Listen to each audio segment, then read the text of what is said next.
আল্লাহ রাব্বুল আলামিন যখন আদম আলাইহিস সালামকে সৃষ্টি করার পরিকল্পনা করলেন, ফেরেশতাদেরকে বললেন জমিন থেকে মাটি নেওয়ার জন্য।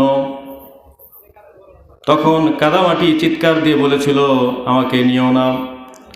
ইসরাফিল, মিকাইল এবং জিবরাইল আলাইহিস সালাম তার দয়া হয়েছিল, তারা মাটি নেন নাই। অবশেষে আজরাইল আলাইহিস সালামকে পাঠালেন, কিন্তু মাটির হাজারো কাকুতি মিনতি উপেক্ষা করে আজরাইল আলাইহিস সালাম কঠিন পাষাণ হৃদয়, তার বুকে কোনো মায়া দয়া নেই, তিনি মাটি নিয়ে গিয়েছিলেন। অতঃপর আল্লাহ রাব্বুল আলামিন সেই মাটি দিয়ে একটি পুতুলের আকৃতি তৈরি করলেন, আদমের আকৃতি তৈরি করলেন 60 হাত অথবা 60 গজ, তাই না? 60 জিরান একটি বডি স্ট্রাকচার তৈরি করলেন। অতঃপর 40 দিন সেটাকে রোদে শুকালেন এবং যখন টোকা দিলেন, টনটন আওয়াজ হলো, তখন আল্লাহ রাব্বুল আলামিন তাতে রূহ ফুৎকার দিলেন।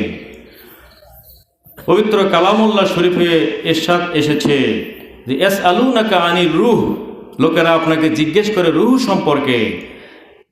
হে নবী, আপনি বলুন কুলির রূহ মিন আমরি রব্বি, রূহ হলো আল্লাহ রাব্বুল আলামিনের একটা নির্দেশ মাত্র।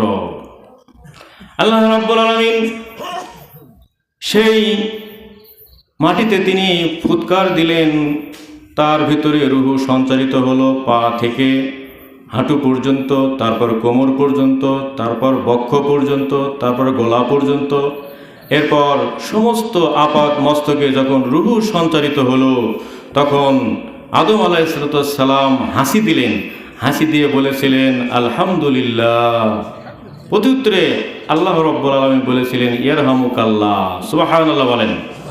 অতঃপর যখন এই আদম সন্তান জান্নাতের ভিতরে যাবে, জান্নাতের ভিতরে যাওয়ার পর তারা যে প্রথম উক্তি কথাটি বলবে সেটাও হলো আলহামদুলিল্লাহ।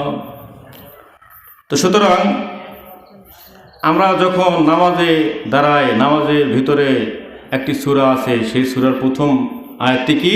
আলহামদুলিল্লাহ। সমস্ত প্রশংসা জগৎসমূহের প্রতিপালক আল্লাহর জন্য। আলহামদুলিল্লাহি আলা কুল্লি হাল। আলহামদুলিল্লাহ এর সওয়াব জানেন? হাদিস শরীফে এসেছে, নবী করিম সাল্লাল্লাহু আলাইহি ওয়াসাল্লাম ইরশাদ করেছেন আলহামদুলিল্লাহি তামলাউল মিজান। আলহামদুলিল্লাহ এর সওয়াব দ্বারা আল্লাহ রাব্বুল আলামিন মিজানের পাল্লাকে ভরে দিবেন। সুবহানাল্লাহি আলহামদুলিল্লাহি তামলানি ওয়া তামলাউ মা বাইনাস সামাওয়াতি ওয়াল আরদ।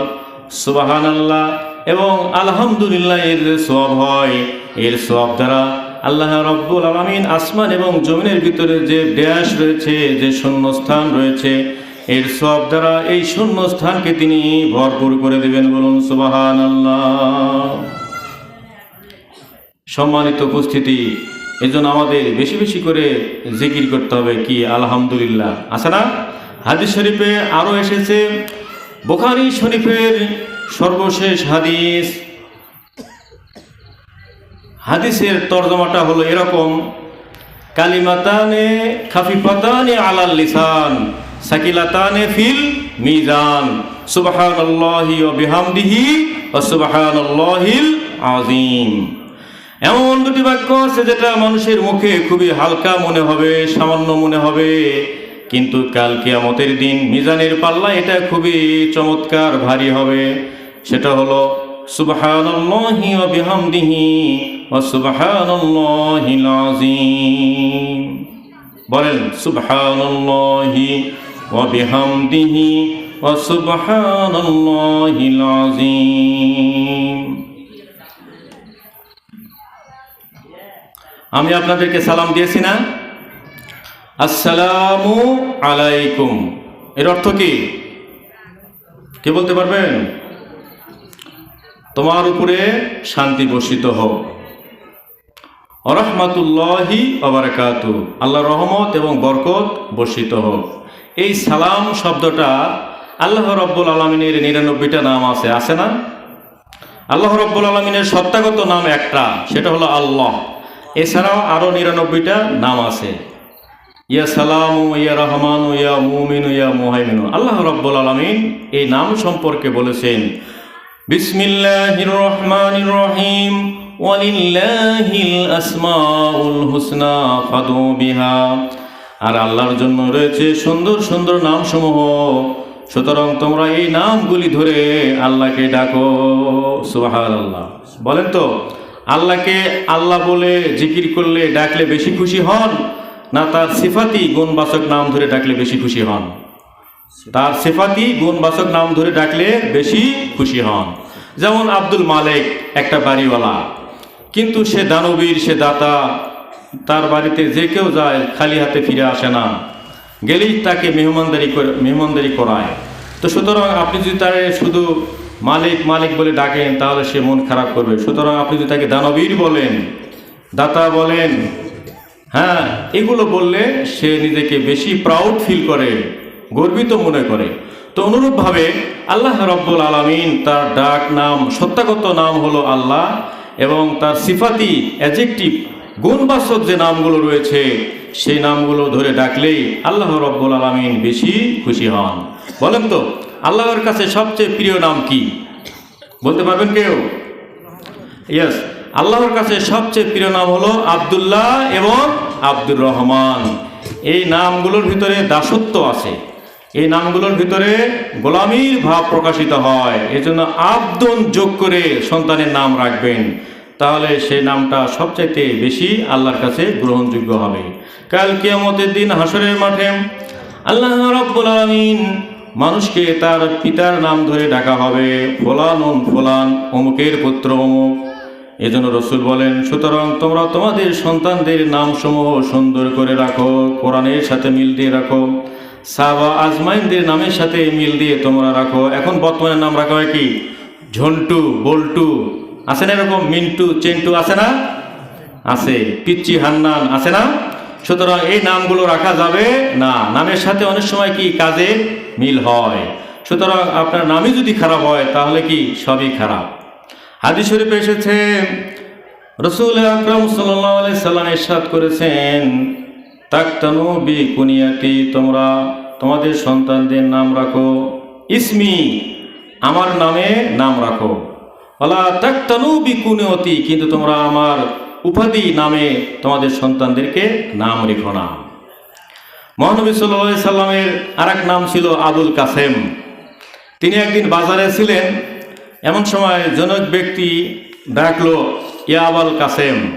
তখন ইলতাফাতা আলাইহিন নবী সাল্লাল্লাহু আলাইহি ওয়াসাল্লাম, নবী সাল্লাল্লাহু আলাইহি ওয়াসাল্লাম তার দিকে তাকালেন। তখন লোকটি বলল, হুজুর, আমি আপনাকে ডাকিনি, কারণ অন্য একজনের নাম ছিল আবুল কাসেম। তখন নবী সাল্লাল্লাহু আলাইহি ওয়াসাল্লাম বললেন, সাম্মু বি ইসমি, তোমরা আমার নামে নাম রাখো, ওয়ালা তাকতানু বি কুনিয়াতি, কিন্তু তোমার উপনামে উপনাম রেখো না। দেখছেন? তো সুতরাং সন্তান যখন মায়ের পেট থেকে জন্ম নিবে তখন সন্তানের ভালো একটা নাম রাখা পিতা মাতার জন্য কর্তব্য, ঠিক কিনা? তারপরে 7 দিনের দিন কি করবেন? আকিকা দিবেন, তাই না? তারপরে তাহানিক করাতে হবে। কোনো বুজুর্গ ব্যক্তি, যেমন আপনাদের মসজিদের ইমাম, জবরদস্ত আলেম, তাই না, হযরত মাওলানা ওবায়দুল্লাহ সাহেব, এরকম বুজুর্গ কোনো ব্যক্তির কাছে সন্তানকে নিয়ে যাবেন, মধু অথবা খেজুর চিবিয়ে সে সন্তানের মুখে তুলে দিবে, এটাকে বলা হয় তাহানিক করা। এবং হুজুর তার জন্য দোয়া করবেন। ওই দোয়ার বদলতে আল্লাহ রাব্বুল আলামিন তাকে দিনের বড় খাদেম হিসেবে কবুল করে নেবেন। বলুন সুবহানাল্লাহ। হযরত আনাস রাদিয়াল্লাহু তাআলা আনহু এর নাম শুনছেন? ছোট্ট বালক, তিনি খাদেমুর রাসূল, রাসূল সাল্লাল্লাহু আলাইহি ওয়াসাল্লামের খাদেম ছিলেন, সেবক ছিলেন, স্বেচ্ছাসেবক ছিলেন, পিএস ছিলেন। ছোটবেলাতেই তার মা তাকে দিয়ে গিয়েছিলেন এবং বলেছিলেন যে, হুজুর, এই ছেলে এতিম, এর বাবা বেঁচে নেই, সুতরাং আপনি একে ভালোভাবে দেখবেন। 10 বছর আনাস রাদিয়াল্লাহু তাআলা আনহু নবীর খেদমত করেছেন। এই 10 বছরে নবী করিম সাল্লাল্লাহু আলাইহি সাল্লাম আনাসকে বলেন নাই, হে আনাস, তুমি কেন এটা করলা, কেন সেটা করলা, না, কোনো জবাবদিহি করেন নাই। তিনি ছিলেন রহমতের ভান্ডারী, দয়ার নবী, ঠিক কিনা? এজন্য আসুন, আমি একটা মাদ্রাসার সুপার, এমপিভুক্ত একটা প্রতিষ্ঠানের সুপার, আমি বাচ্চাদের পড়াই। আমি লেখাপড়া বিষয়ক ইলম শিক্ষার গুরুত্ব সম্পর্কে কিছু কথা বলবো এবং পবিত্র কোরআন এবং হাদিসের দুটি আয়াত এবং একটি হাদিস তেলাওয়াত করেছি, এর আলোকে কিছু আলোচনা করেই আজকের আলোচনা শেষ করব। ওমা তাওফিকি ইল্লা বিল্লাহ ওয়া ইলাইহি উনীব। সম্মানিত উপস্থিতি, বর্তমান পৃথিবীতে বিশেষ করে আমাদের এই বাংলাদেশে অবস্থা, বাংলাদেশের ভবিষ্যৎ, অনাগত প্রজন্ম যারা আসবে তাদের জন্য খুবই একটি ডিয়ারিং আবহাওয়া বিরাজমান থাকবে।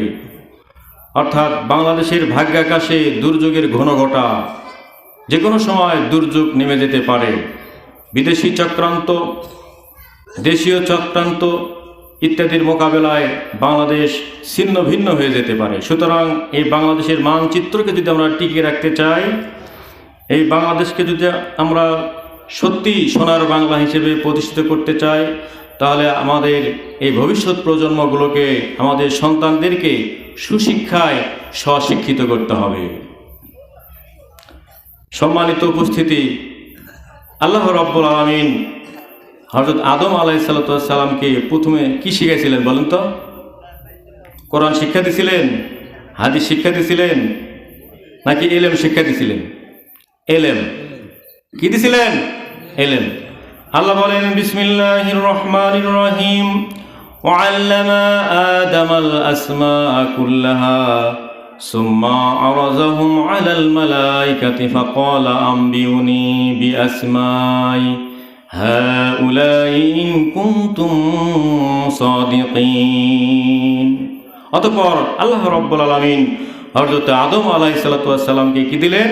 শিক্ষা দিলেন নামসমূহ, এবং ফেরেশতাদের সামনে আদম আলাইহিস সালামকে উপস্থাপন করলেন এবং তিনি গ্যাট গ্যাট করে অমুক তমুক এই নামগুলো ফেরেশতাদের সামনে বলে দিলেন। কিন্তু ফেরেশতাদেরকেও আল্লাহ রাব্বুল আলামিন জিজ্ঞেস করেছিলেন এটা কি ওটা কি, কিন্তু ফেরেশতারা বলতে পারে নাই। ফেরেশতারা সারেন্ডার করছিল যে আপনি আমাদেরকে যা শিখেছেন এটুকুই শুধু জানি, আর বাদ বাকি আমি বলতে পারবো না। জ্ঞানের পরীক্ষায় ফেরেশতাদের সামনে হযরত আদম আলাইহিস সালাম উত্তীর্ণ হয়েছিলেন। অতঃপর ফেরেশতাদেরকে বলেছিলেন ফাসাজাদু আদম ইল্লা ইবলিস, তোমরা কি করো? আদম আলাইহিস সালামকে সেজদা করো, কিন্তু ইবলিস সারা সবাই সেজদা করেছিল। বলেন তো, ইবলিস কি ফেরেশতা ছিল না জিন জাতির জাত ছিল? জিন জাতির অন্তর্ভুক্ত ছিল। সে অহংকার বশত আদম আলাইহিস সালামকে সেজদা করে নাই। সে বলেছিল আনা খালাকতাহু মিন নার, তুমি আমাকে সৃষ্টি করেছো আগুন থেকে, ও খালাকতাহু মিন তিন, তাকে সৃষ্টি করেছো মাটি থেকে। আগুনের লেলিহান শিখা, অগ্নি শিখা উপর দিকে যায়, আগুন কখনো নিচে নামে না, আর মাটির গতি হলো নিচের দিকে যাওয়া। সুতরাং আগুনের তৈরি জিনিস কখনো মাটির জড়বস্তুকে সেজদা করতে পারে না। আনা খায়রু মিনকা, আমি তার থেকে উত্তম। দেখছেন কি দলিল উপস্থাপন করছে। সুতরাং আল্লাহ রাব্বুল আলামিন বললেন যা তুই মালাউন, তোকে আমি অভিশপ্ত শয়তানে পরিণত করে দিলাম। আজকে আমাদের সাথে শয়তান আছে না নাই? আল্লাহ বলেন ইন্নাশ শাইতানা লিল ইনসানি আদুব্বুম মুবিন, নিঃসন্দেহে শয়তান মানুষের জন্য একটি প্রকাশ্য শত্রু, প্রকাশ্য দুশমন। সে সবসময় চায় আদম সন্তানকে পথভ্রষ্ট করে বিপদে নিয়ে যাবে। তো সুতরাং এই শয়তানের হাত থেকে যদি আমরা বাঁচতে চাই, তাহলে আমাদের কি দরকার? শিক্ষার দরকার। শয়তান যেরকম শিক্ষিত, আমাদেরকে তার চেয়ে আরও বেশি শিক্ষিত হতে হবে, না হলে শয়তানের মোকাবেলায় আমরা পেরে উঠব না। কথা ঠিক কিনা? এজন্য ইলম শিক্ষা করতে হবে। আল্লাহ রাব্বুল আলামিন পবিত্র কালামুল্লাহ শরীফে ইরশাদ করেছেন বিসমিল্লাহির রহমানির রহিম, আর রহমান আল্লামাল কুরআন খলাকাল ইনসানা আল্লামাহুল বায়ান। সুবহানাল্লাহ। আর রহমান তিনি দয়াময়, আল্লামাল কোরআন তিনি কোরআন শিক্ষা দিয়েছেন। কাকে? খলাকাল ইনসান মানুষকে, আল্লামাহুল বায়ান এবং তাকে কথা বলার শক্তি সামর্থ্য দিয়েছেন। সুতরাং ইসলামের যে প্রথম ওহী, পবিত্র কোরআনে 114টি সূরা আছে, 6236টি আয়াত আছে। এর মধ্যে আল্লাহ রাব্বুল আলামিন প্রথম যেটা ওহী করলেন সেটা হলো কি ইকরা, পড়ো। কি? ইকরা। আল্লাহ বলেন ইকরা বিসমি রাব্বিকাল্লাযী খলাক খলাকাল ইনসানা মিন আলাক ইকরা ওয়া রাব্বুকাল আকরাম আল্লাযী আল্লামা বিল কলাম। পড়ো তোমার প্রভুর নামে যিনি তোমাকে সৃষ্টি করেছেন, পড়ো তোমার প্রভুর নামে যিনি সম্মানিত, যিনি তোমাদেরকে শিক্ষা দিয়েছেন কলমের সাহায্যে। তিনি তোমাদেরকে সেটাই শিক্ষা দিয়েছেন যেটা তোমরা কখনোই জানতে না। সুবহানাল্লাহ। দেখছেন? তো সুতরাং একজন মূর্খ আবেদ, অশিক্ষিত আবেদ লোক সারা রাত ইবাদত করবে, আর একজন জবরদস্ত আলেম ঈশার নামাজ পড়ে ঘুমিয়ে যাবে। হাদিস শরীফে এসেছে, রসুল বলেছেন ওই আবেদের ইবাদতের চাইতে আলেমের ঘুমটাই সবচেয়ে উত্তম। বলুন সুবহানাল্লাহ। দেখছেন? একজন মূর্খ আবেদকে, একজন অশিক্ষিত ইবাদত গুজারি বান্দাবান্দিকে যে কোনো সময় পাঠিয়ে শয়তান তাকে গোমরাহির অতল তলে নিমজ্জিত করতে পারবে, কিন্তু একজন জবরদস্ত আলেম শিক্ষিত ব্যক্তিকে শয়তান কখনোই পথভ্রষ্ট করতে পারবে না। এই যে মেলা মদিনা হয়, মাজার হয়, শিরক বেদাতের আসর বসায়, এই মাজার মেলা মদিনাতে কারা যায় জানেন?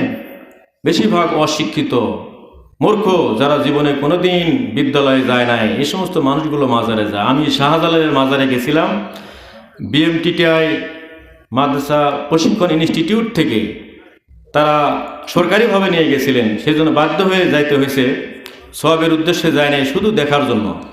দেখলাম যে হিন্দু যারা কপালে তিলক পড়ছে, এই সমস্ত মানুষেরা ধুতি পরে, লাল শালু পরে তারা কি শাহজালালের মাজারে এসেছে, এবং এক একজনের মুষ বিশাল বড় বড়, হ্যাঁ, এবং গজার মাছ তাদেরকে খাবার দিচ্ছে।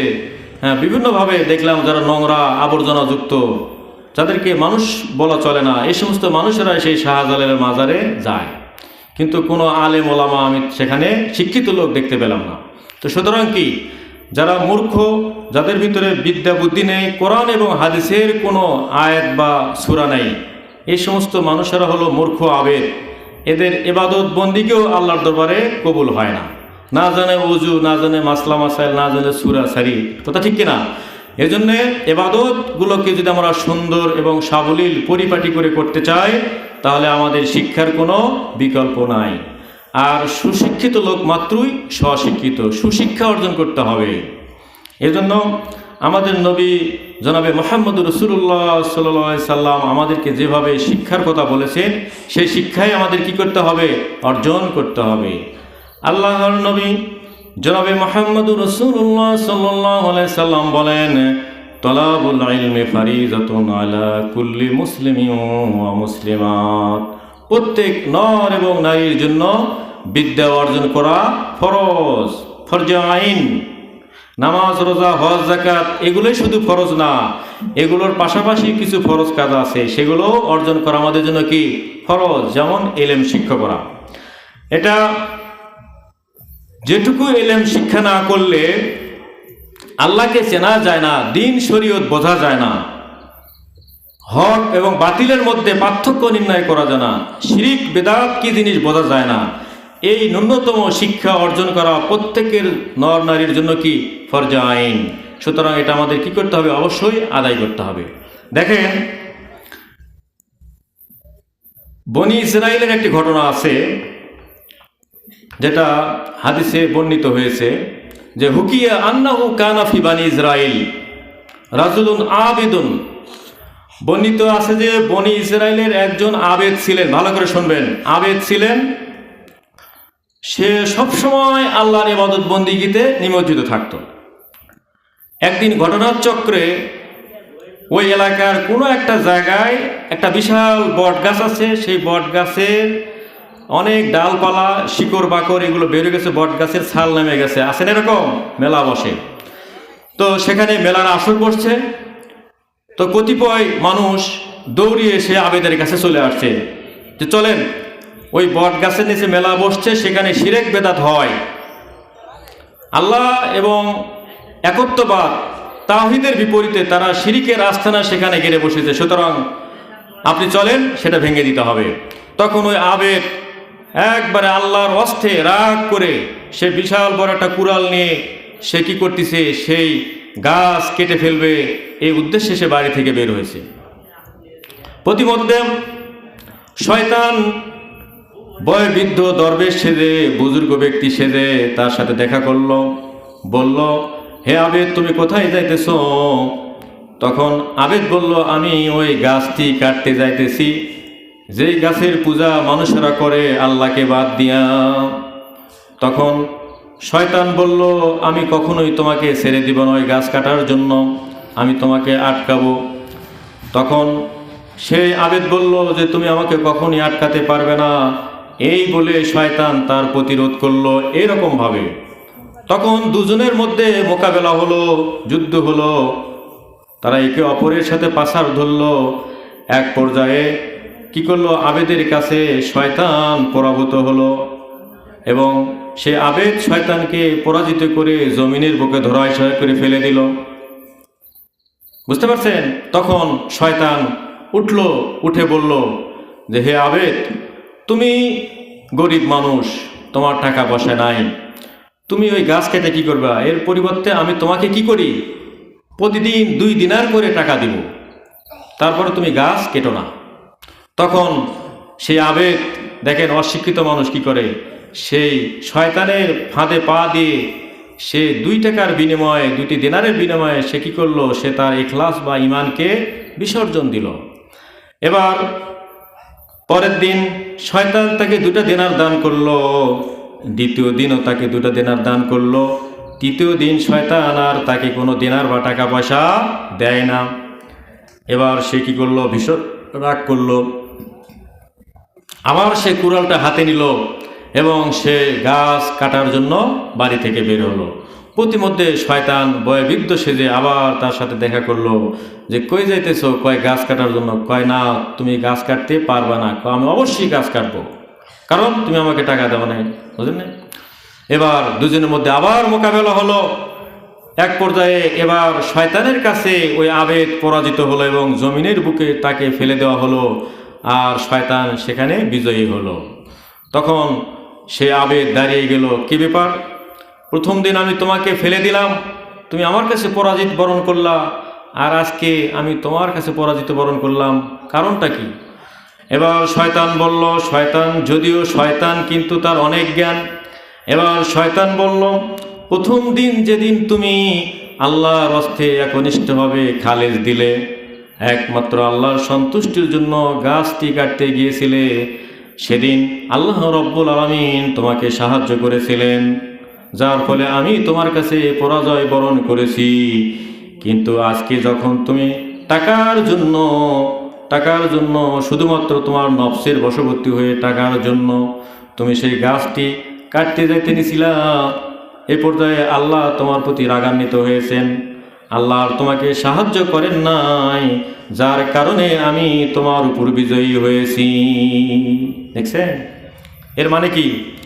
আমরা ইবাদত বন্দেগী যতই করি আমাদেরকে জেনে শুনে করতে হবে। কেন নামাজ পড়বো হয়, কেন রোজা রাখবো, কেন যাকাত দিব, কেন কুরবানি করব, এগুলো জেনে মালুম হয়ে যখন আপনি কি করে ইবাদত বন্দেগী করবেন, সেই ইবাদতটা কি হবে? ফলপ্রসূ হবে। অনেক নামাজি আছে, নামাজে কি পড়ে সে নিজেও জানে না, কেন নামাজ পড়ে সে নিজেও বোঝে না। এই জন্য বুঝে শুনে ইবাদত করতে হবে। কোরআন শব্দের শাব্দিক অর্থ হলো পঠিত। পঠিত মানে কি? যেটা বেশি বেশি করে পড়া হয়। ইকরা মানে কি? বুঝে পড়া। ইকরা মানে কি? বুঝে পড়া। অর্থাৎ কোরআন শুধু তোতা পাখির মতো পড়লেই হবে না, কোরআনটাকে কি করতে হবে? বুঝে শুনে পড়তে হবে, তাহলে সেটা আপনার ভিতরে হৃদয়ঙ্গম হবে, আপনার সেটা কাজে লাগবে। আর যদি আপনি না বুঝে, না জ্ঞান খাটিয়ে শুধুমাত্র পড়েন, তাহলে সেটা আপনার কোনো কাজে আসবে না। এজন্য ইলম শিক্ষার গুরুত্ব অপরিসীম। ইলম শিক্ষা করতে হবে।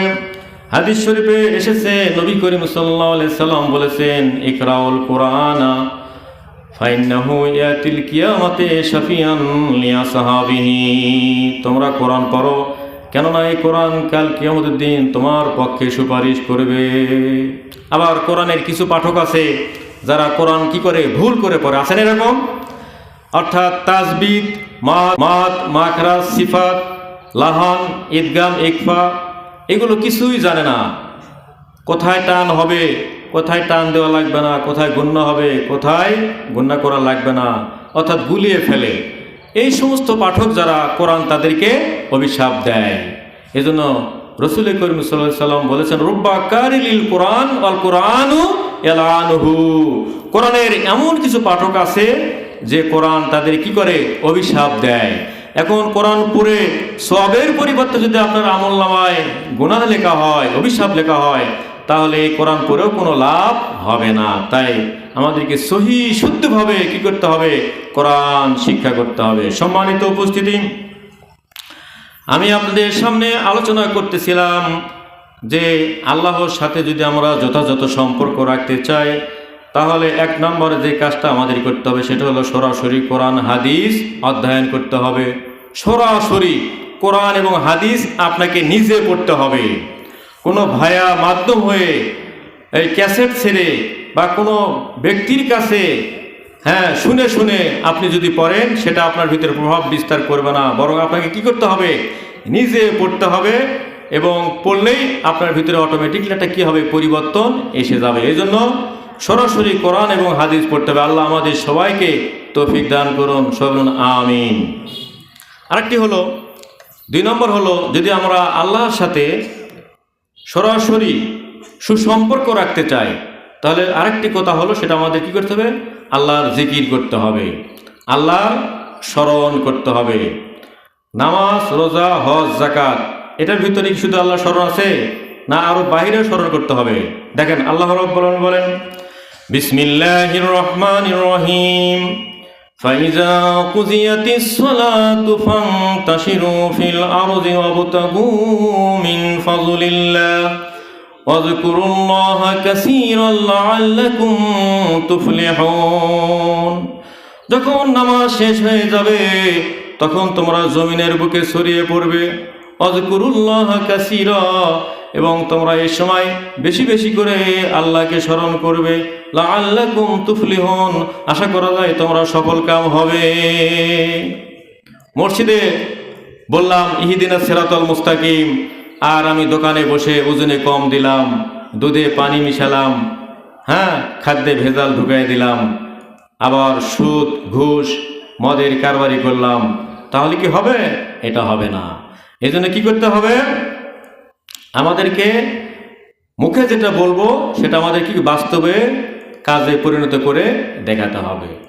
এই জন্য জিকির মানে কি? সবসময় আল্লাহকে স্মরণ। আপনি প্লেনে বসে আছেন, আল্লাহর স্মরণ করতে হবে। আপনি দোকানে বসে আছেন, স্মরণ করতে হবে। আপনি চকে কাজ করতেছেন, সেখানেও আল্লাহর স্মরণ থাকতে হবে। শুধু মসজিদ এবং মাদ্রাসার ভিতরে আল্লাহর স্মরণ রাখলে চলবে না, সব জায়গায় সর্বস্তরে আপনাকে আল্লাহকে ভয় করে চলতে হবে। এজন্য বলা যায় সার্বক্ষণিক জিকির এবং দোয়া করতে হবে। আল্লাহ রাব্বুল আলামিন বলেন, বিসমিল্লাহির রহমানির রহিম, ইয়া আইয়ুহাল্লাযীনা আমানু যিকুরুল্লাহা যিকরান কাসীরা ওয়াসাব্বিহুহু বুকরাতাও ওয়া আসীলা। হে ইমানদারগণ, তোমরা বেশি বেশি করে আল্লাহর জিকির করো, ওয়াসাব্বিহুহু বুকরাতাও ওয়া আসীলা, এবং সকাল এবং সন্ধ্যায় তোমরা কি করো? আল্লাহর তাসবিহ, তাহালিল এবং গুণকীর্তন করো। দেখছেন, এই যে সকালবেলা পাখি ঘর থেকে বের হয়, কিচির মিচির শব্দ করে না, এরা আল্লাহর জিকির করে। এই পাখি সকালে ঘর থেকে বের হয়, বাসা থেকে বের হয় খালি পেটে, এবং সন্ধ্যার সময় এই পাখিগুলো তার নীড়ে ফিরে আসে ভরা পেটে। এই পাখিগুলো কার উপর ভরসা করে? আল্লাহর উপর। এজন্য বলা হয়েছে, যা তাওয়াক্কালতু আলাইহি ফাহুয়া হাসবুহু, যখন আপনি আল্লাহর প্রতি ভরসা রাখবেন, তাওয়াক্কুল করবেন, তাহলে আল্লাহই আপনার জন্য যথেষ্ট হয়ে যাবে। বলুন সুবহানাল্লাহ। এই জন্য আপনার স্মরণ যদি থাকে আল্লাহর, সবসময় আল্লাহর জিকির আজকারে যদি আপনি রত থাকেন, তাহলে আল্লাহ গায়বী মদদ দিয়ে আপনাকে সাহায্য সহযোগিতা করবেন।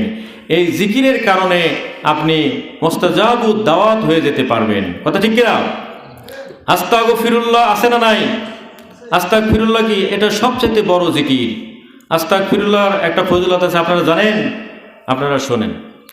আস্তাগফিরুল্লাহ আল্লাযী মিন কুল্লি যামবিন ওয়া আতুবু ইলাইহি লা হাওলা ওয়ালা কুওয়াতা ইল্লা বিল্লাহ। এই আস্তাগফিরুল্লাহ আপনারা জানেন যে আমাদের ইমাম, বড় বড় ইমাম হলো 4 জন: ইমাম শাফি, ইমাম মালিকি, ইমাম আহমদ ইবনে হাম্বল রহমতুল্লাহ আলাই, ইমাম আবু হানিফা রহমতুল্লাহ আলাই।